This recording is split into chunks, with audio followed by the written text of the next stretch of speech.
Hey, Brenda here. So originally I wanted to talk to you today about starting your day off with a positive mind frame or a positive attitude.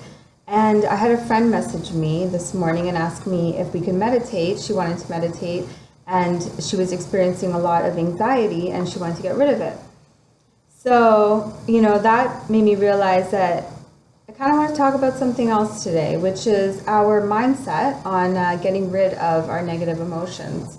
As a Reiki practitioner, I often hear people say, how do I get rid of my depression? How do I get rid of my sadness? How do I get rid of this? And I don't believe in getting rid of anything. I believe that once we start looking at, we have to get rid of this, we start looking at it like it's toxic, and we start looking at it like it's the enemy and it's attacking us.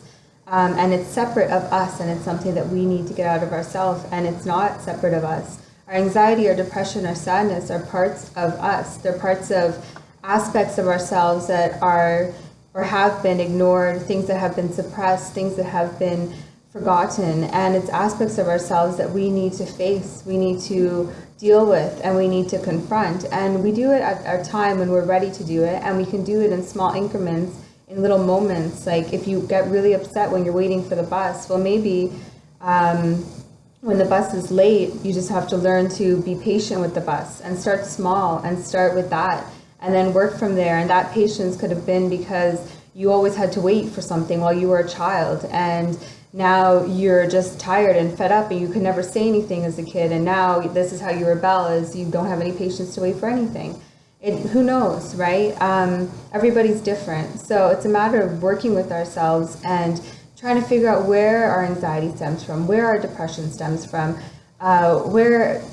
why are we feeling these things? Is it really because of this moment that we had or this interaction that we have with somebody that we're sad? Or is it because that person stimulated an emotion in ourselves that reminded us of something that happened a long time ago that currently we forgot even it happened?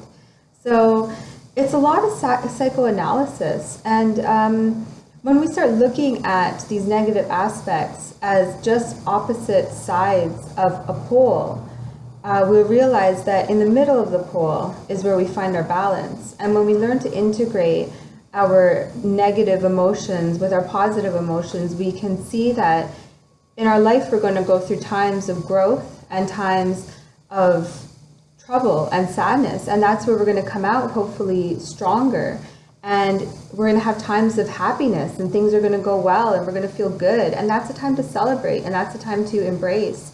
But remember that life works in cycles, and things always come up and they come down and then they come up again. So if we're aware of the cycles of our life and the cycles inside of us and the cycles of our soul, we'll be able to work with these things, and we'll be able to work with these emotions in a more productive way and use it as, okay, I'm going to grow now. So I'm going to take a little bit of time to myself. I'm going to be a bit of a hermit because I'm not feeling so good. But I'm going to come out of this, and when I come out of this, I'll be a little bit better. I'll be a little bit wiser. I'll be a little bit stronger. So with that said, I don't really believe in getting rid of anything. I just think we have to learn to integrate things into ourselves so we can be a whole, balanced, and centered human being.